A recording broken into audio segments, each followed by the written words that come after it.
Hello, good evening students. आज हम एक और इम्पोर्टेंट टॉपिक के बारे में डिस्कस करने जा रहे हैं। इलेक्ट्रिसिटी चैप्टर का ये टॉपिक है relation between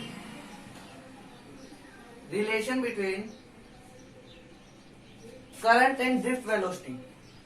relation between current and drift velocity. Current and drift velocity.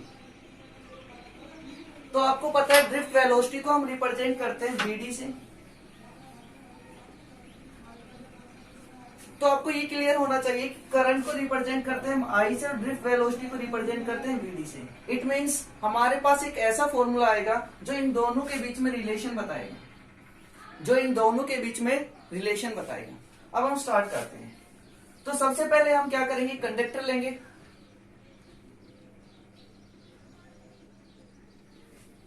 हमने उस कंडक्टर का area of cross section A लिया। कंडक्टर का एरिया ऑफ क्रॉस सेक्शन क्या है, ए। उसकी लेंथ हमने एल ली। L length of the conductor. इस कंडक्टर के अक्रॉस हमने पोटेंशियल अप्लाई किया V। जैसे ही हम पोटेंशियल अप्लाई करेंगे तो हमने प्रीवियस क्लास में बताया यहां पे पॉजिटिव टर्मिनल, यहां पे नेगेटिव टर्मिनल, एक इलेक्ट्रिक फील्ड सेटअप हो जाएगा। और इलेक्ट्रिक फील्ड सेटअप हो रहा है पॉजिटिव टू नेगेटिव। इसको हम नाम दे देते हैं ए पॉइंट और इसको एक्स पॉइंट नाम दे देते हैं और इसको वाई पॉइंट। तो इलेक्ट्रिक फील्ड सेटअप हो रहा है एक्स टर्मिनल से वाई टर्मिनल की तरफ। क्लियर है। तो इलेक्ट्रिक फील्ड अप्लाई करने के कारण जो इलेक्ट्रॉन है वो क्या करेंगे, सभी एक पर्टिकुलर डायरेक्शन के अंदर ड्रिफ्ट करना शुरू कर देंगे। किससे, ड्रिफ्ट वेलोसिटी से। तो प्रीवियस क्लास में हमने बताया था कि स्टार्टिंग में क्या होता है, इलेक्ट्रॉन्स रैंडमली कोलाइड करते हैं एक दूसरे से। और वो क्योंकि वो पॉजिटिव चार्ज आयन से अटैच होते हैं, क्योंकि सेंटर पे न्यूक्लियस होती है, बाहर इलेक्ट्रॉन रिवॉल्व करते हैं, तो वो एक दूसरे से भी कोलाइड करते हैं और पॉजिटिव आयन से भी कोलाइड करते हैं। बट फिर हम ये कहते हैं जैसे हम पोटेंशियल अप्लाई करते हैं तो सभी के सभी इलेक्ट्रॉन्स क्या करना शुरू कर देते हैं, एक पर्टिकुलर डायरेक्शन के अंदर ड्रिफ्ट करना शुरू कर देते हैं। और वो डायरेक्शन क्या होती है, opposite to the electric field. तो हमने सभी इलेक्ट्रॉन्स को एक पर्टिकुलर डायरेक्शन के अंदर मूव करवाना शुरू कर दिया। क्लियर है यहां तक। तो क्या लिखेंगे, कंसीडर अ कंडक्टर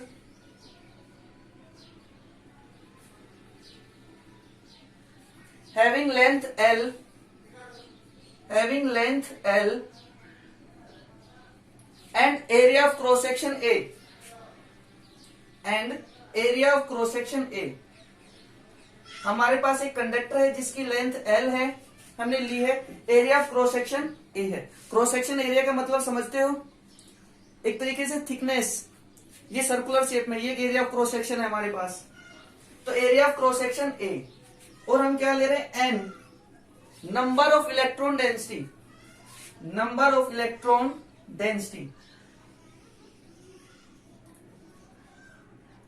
N क्या है हमारे पास, number of electron density of a conductor की इलेक्ट्रॉन डेंसिटी। क्लियर है, समझ आया। अब हम एक पोटेंशियल अप्लाई कर रहे हैं V। If V is the applied potential difference across the ends of conductor,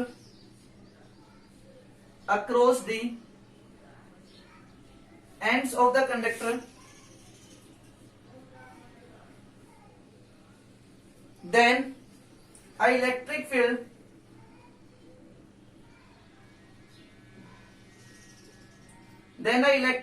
E, एक इलेक्ट्रिक फील्ड E सेटअप हो जाएगा कंडक्टर के अक्रॉस।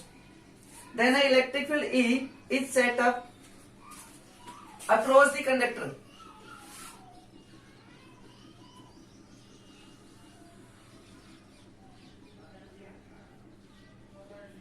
तो इलेक्ट्रिक फील्ड E कंडक्टर के अक्रॉस सेटअप हो जाएगा। और इलेक्ट्रिक फील्ड किसके इक्वल होगा बेटा, E equal to V by L। Potential gradient E equal to V by L। अगर आप लोगों ने सेकंड चैप्टर के अंदर पढ़ा हो, पोटेंशियल ग्रेडियंट क्या होता है, E equal to minus dV by dr। E vector form होती है, पोटेंशियल स्केलर फॉर्म होती है बेटा। तो ये E और पोटेंशियल के बीच में रिलेशन होता है। तो हम क्या लिख सकते हैं, E equal to V by L, V potential और एल क्या है, लेंथ ऑफ द कंडक्टर। यहाँ पे स्मॉल है, small change in potential divided by small distance. Clear है, समझ आया यहां तक? नाउ अब हम क्या करेंगे, हम टोटल चार्ज निकाल लेते हैं इस कंडक्टर के अंदर कितना टोटल चार्ज है, क्योंकि हमें करंट निकालना है और करंट के लिए हमारे पास क्या फॉर्मूला होता है, I equal to Q by T. Current के लिए क्या फॉर्मूला होता है, I equal to Q by T. तो अगर हम टोटल चार्ज निकाल ले और टाइम हमें पता हो तो हम करंट निकाल सकते हैं। तो अब हम क्या करेंगे, total charge in the conductor, total, पहले हम टोटल नंबर ऑफ इलेक्ट्रॉन्स निकाल लेते हैं। Total number of electrons in the conductor, इस कंडक्टर के अंदर कितने इलेक्ट्रॉन्स हैं, total number of electrons in the conductor. क्या करेंगे हम बेटा, इसके टोटल वॉल्यूम को, कंडक्टर के टोटल वॉल्यूम को अगर हम इलेक्ट्रॉन डेंसिटी से मल्टीप्लाई कर दे तो हमारे पास टोटल नंबर ऑफ इलेक्ट्रॉन्स आ जाएंगे इस कंडक्टर के अंदर जितने हैं। तो इलेक्ट्रॉन डेंसिटी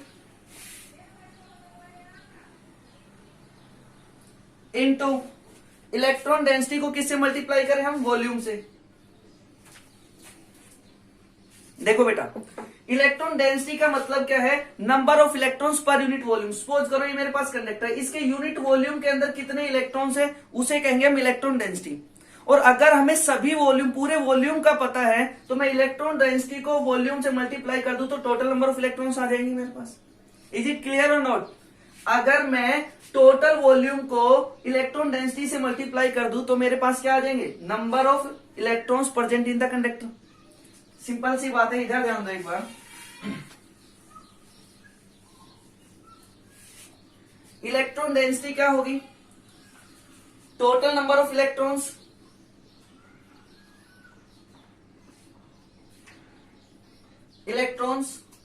और टोटल वॉल्यूम, टोटल वॉल्यूम।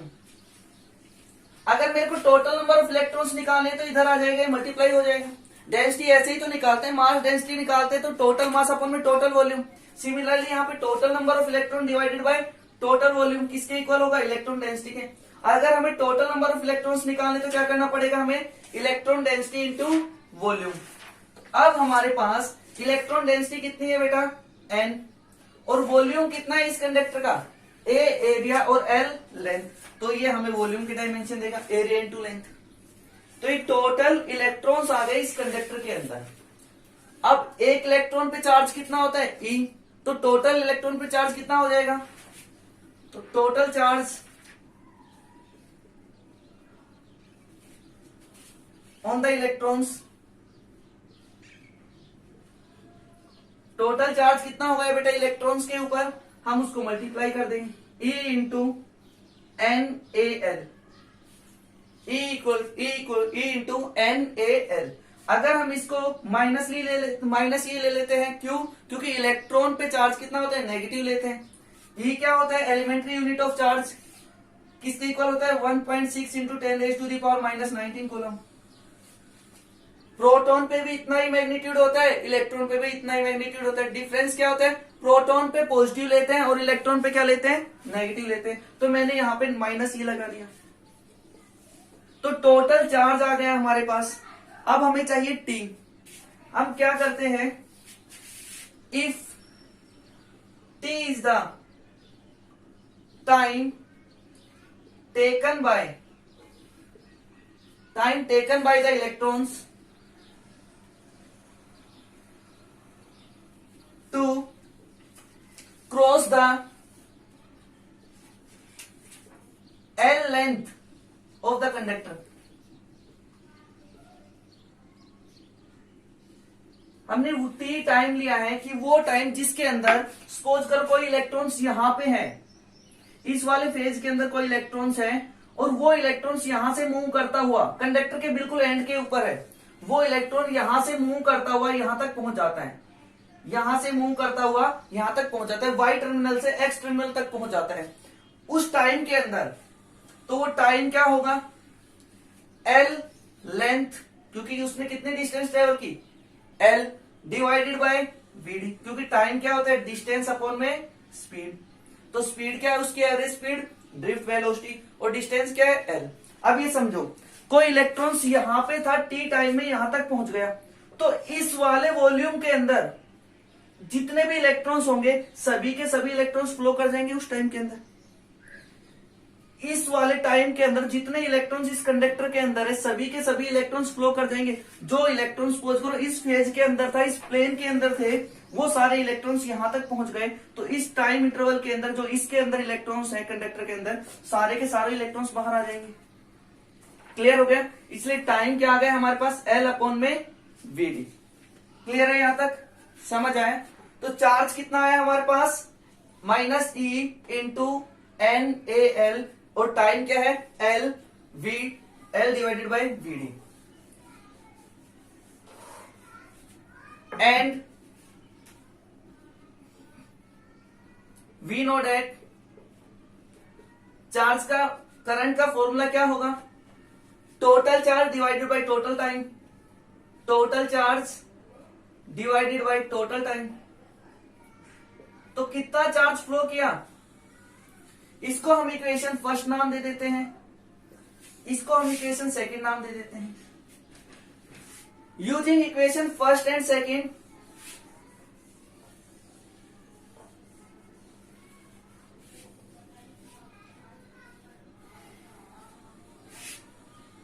इसको थर्ड नाम दे देते हैं।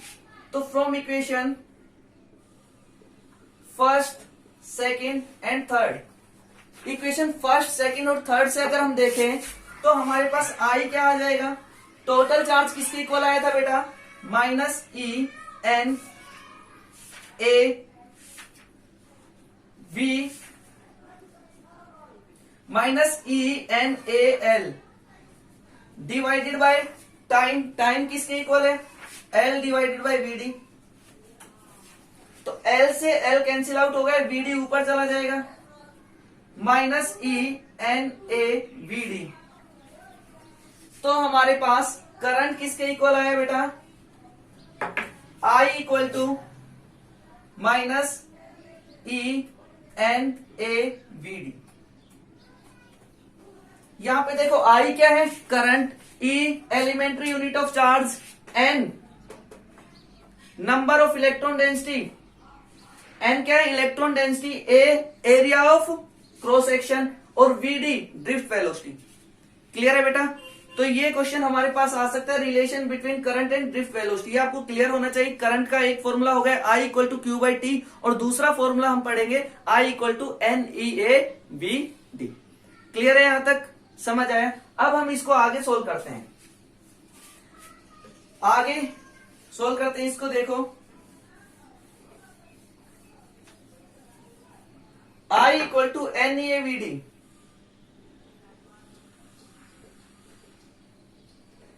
आई equal to n e a v d, हम नेगेटिव साइन लेके चल रहे हैं क्योंकि इलेक्ट्रॉन के ऊपर चार्ज है इसलिए।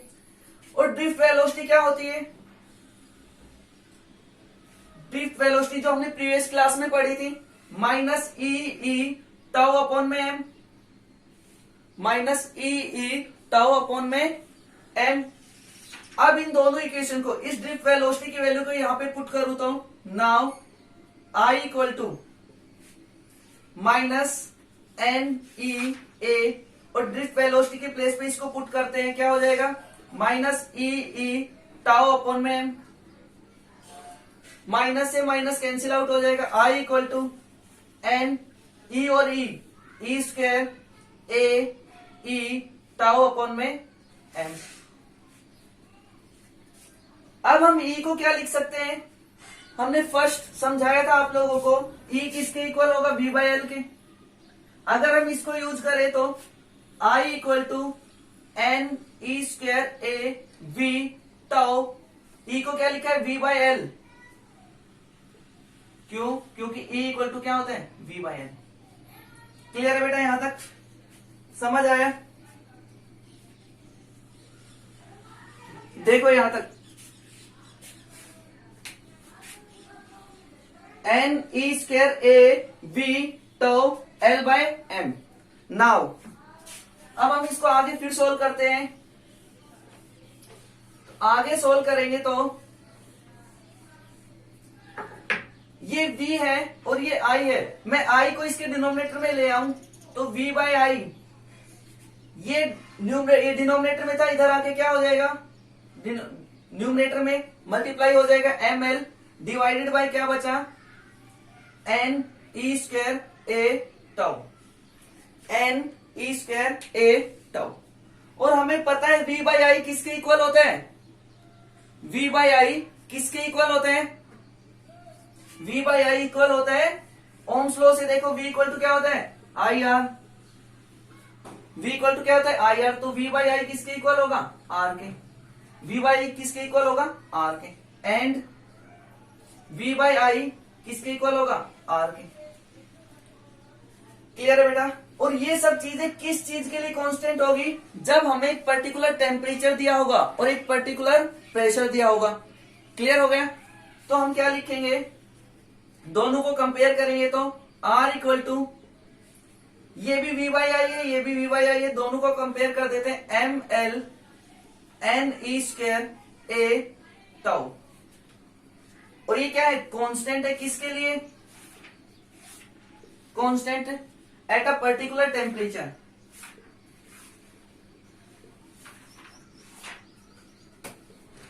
टेम्परेचर एंड प्रेशर, क्योंकि अगर हम टेम्परेचर को चेंज करते हैं बेटा, तो टेम्परेचर को चेंज करने से रिलैक्सेशन टाइम कम हो जाता है, और रिलैक्सेशन टाइम कम होने से रेजिस्टेंस इंक्रीज हो जाता है, क्योंकि इलेक्ट्रॉन है वो तेजी से कोलाइड करना शुरू कर देते हैं। इलेक्ट्रॉन तेजी से कोलाइड करेंगे तो रिलैक्सेशन टाइम कम हो जाएगा, रिलैक्सेशन टाइम कम हो जाएगा तो रेजिस्टेंस इंक्रीज हो जाता है।